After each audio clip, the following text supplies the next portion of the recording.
oriented. So I'm very familiar with that concept, and I like it.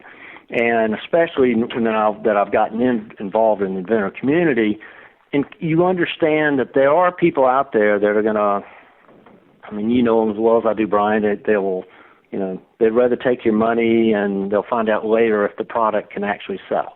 And we don't want those people preying on the inventor. And because a lot of times inventor has great engineering background, but he may not have a sales or marketing background. Or somebody has a great entrepreneurial spirit in one area and not in another. So we try our best. We can't vet everybody. And we've let some people through, and I've got a phone call that I've got to make back to somebody today and complaining about somebody that we let advertise for 1 month, and they said they were affiliated with a major company and a trusted person in the industry, and they had their email address and all that, and found out later that they were not affiliated with them. Okay. So, well, we all learn. Sure. So. Well, at the same time, you're running a business where advertising pays for the magazine, so that's one part. But no matter what inventors do, or just in life, anything that you do, especially with your magazine, whether it's the articles you read or the responding to any of the ads, it really comes down to doing your research. You have to make sure that you know who you're talking to, and you're the one that makes the final decision. So do your research, ask questions, ask for referrals, references, whatever you have to do to make sure that that's the right candidate that you want to do business with. Or even in the articles, sometimes articles are just people's opinions. And, there's only so much that you can vet out as well, Mark. But at the end of the day, no matter what you read or do or call or decide who you're going to work with, it's your decision, and make sure you do your research. Absolutely. I mean, Brian, I'm glad you brought that up. I can't preach that enough. I say it, like I said, I think my father's the only one that reads the letter to the editor, but I say that all the time in that letter, that do your homework, make sure you know who you're dealing with, ask the second and third and fourth question, and vet them as best you can, because you just don't know. Like I said, we worked with somebody and they duped us. But that's, that you live and you learn and you move on. But this is the inventor's hard-earned money, and we want them to keep it. We don't want them just to give it to somebody who's going to make a lot of money and drive a nice car. But I can't preach it enough, and I'm glad you brought it up. It's just, please do your homework. I can't preach it more than enough. I'll keep preaching it all day long. So. Okay, well, we appreciate that. Now, the articles that are in there, they really run the gamut from doing a patent search, coming up with ideas, I should say, doing a patent search, protecting your idea, packaging, shipping, launching your product lines, licensing. It really has many different types, and actually all different parts of the invention process. So there are quite a bit of articles that you do put on a monthly basis. Now, every month, are each one of those topics covered, or do you have featured parts of the invention process covered per month? Well, we can't cover each one every month. I mean, because if you did, we would now be double the size that we are. And, then that means more staffing, more advertising, the list goes on. We try to cover it in piece by piece. Plus, you're going to get tired of reading about manufacturing every month. You don't want to read about it every month. And like I said, Jack Lander is in our magazine every month, but he doesn't write about the same subject matter every month. He comes up with something new and fresh. And you've come up with, your articles are not the same exact every month or every time you've written for us. And so we try to keep it fresh as we can and give you something else to think about. Sometimes we bring in something funny. We've had Seth Rogen on. He was in a movie with Barbara Streisand, and he was an inventor. So we had an article about him. So, we try to keep it as fresh as we can. Okay. Now, you've been doing this for a while now at Inventors Digest. So I'm sure that you've heard some real fun, successful, disappointing stories that I'm sure that you've taken in. Are there any that you feel that maybe you could share with us? Maybe some inspirational stories, some things to maybe watch out for? You brought this up earlier, and each month we do try to highlight. That's the one thing is it's consistent, but we don't put it in every month. We try to highlight a success story or a company that's working through it. They could be just barely breaking even, but they're trying to get there. And this, I think, really helps the inventor, because the inventor or innovator or whatever, whoever it is, he has a product. He needs to know there are other people like him that are struggling or not struggling. Just, sometimes you hit a pitfall and you got to learn how to get around that pitfall. And so we try to highlight that as best we can, because I think hearing real life stories is the best way to educate you, because then you can relate to it.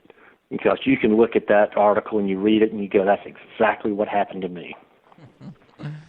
All right. Well, yeah. Well, the whole thing here is to create stories and send them over to you and try to get into the magazine also. Exactly. It's good stuff.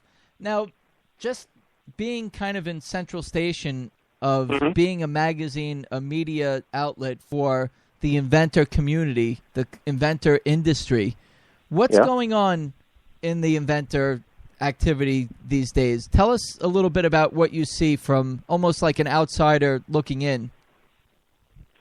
Well, what I'm looking at right now is I think the economy is showing exactly what the inventors are showing. I'm seeing that finding the funding, it seems to be the number one. It was always a high priority, but it seems to be getting more and more.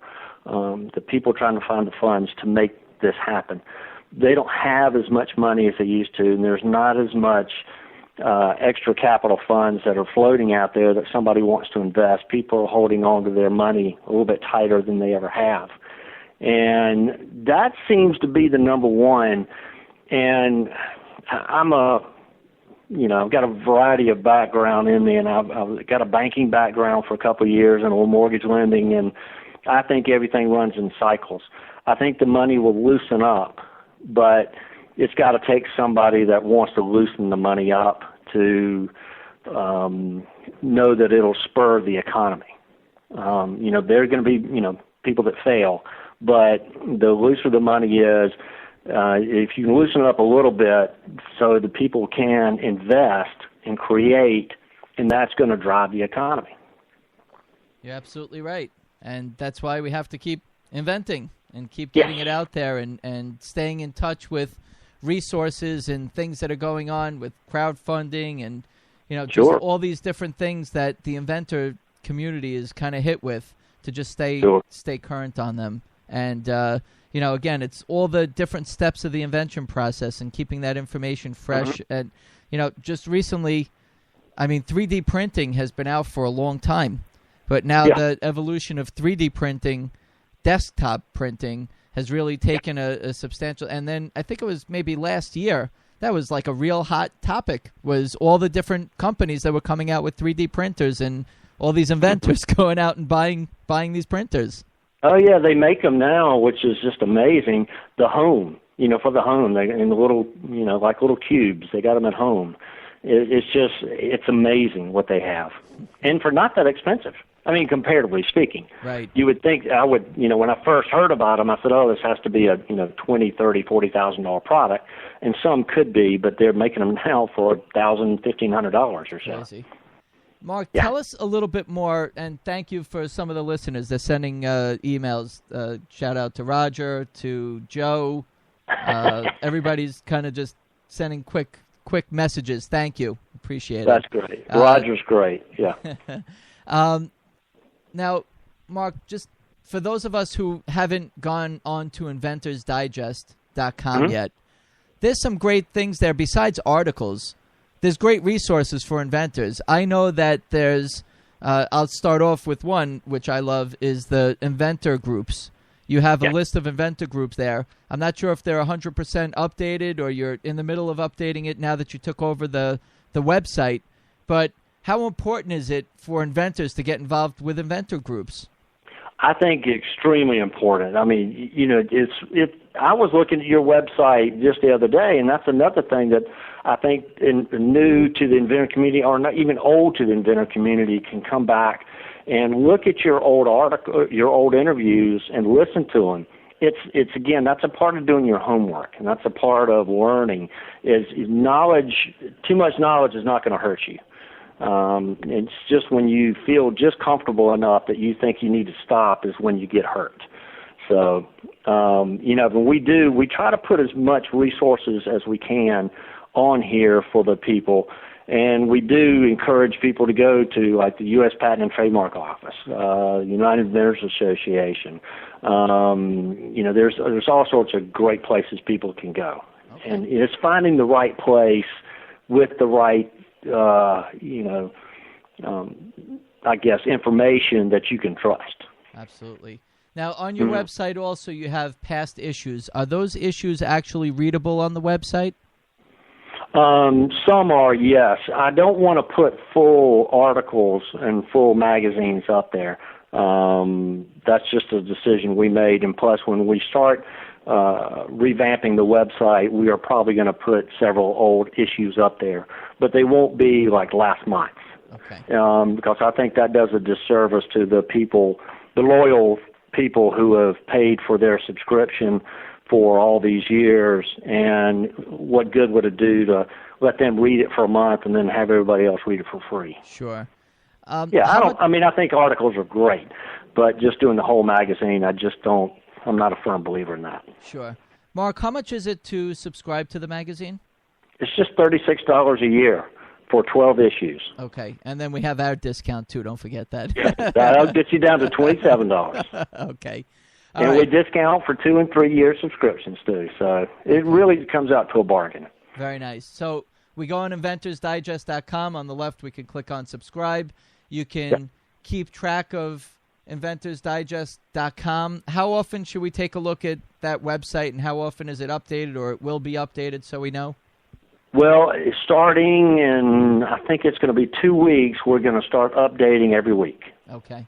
All right. Give us 2 weeks, and then we're going to have that rolling. Fine. So once you do, you'll send a quick email to me, and I'll let the listeners know to stay active going on inventorsdigest.com. Absolutely. Perfect. Yeah, and again, I think you can go back to your website all the time. We encourage anybody to go where they're going to learn something and help themselves. Well, Got Invention Radio, we have stuff from Mike Drummond from 2009. So we have over 160-plus interviews on here at this point, being September 12th, 2013. Sure. So now make sure they skip mine. Yours will be at the top of the list right now. Oh, great. So, Mark, you've given us some great information about yourself and inventorsdigest.com and what's going on in the inventor community, keeping track, being central station with your magazine. So there's inventors at all stages of the invention process that are listening. There's some that just have their idea stuck in their head. There's some that have successfully brought their products to market. There's resources for inventors out there. But Mark, you've been in the inventor community for a while now. Can you share with us some words of wisdom for whether they're inventors that are really excited or disgruntled? Tell us what your thoughts are to keep us going. Well, yeah.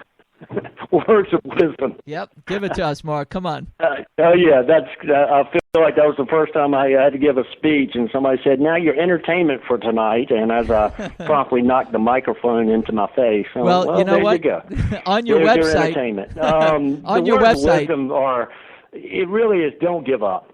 Don't stop. And like we've always said, is educate yourself, because you'll be amazed that everything you're going through, any hardships, somebody else is going through the exact same thing, and somebody's gotten through that. I don't think I have met too many people in my lifetime that were very successful that hit it on the first try.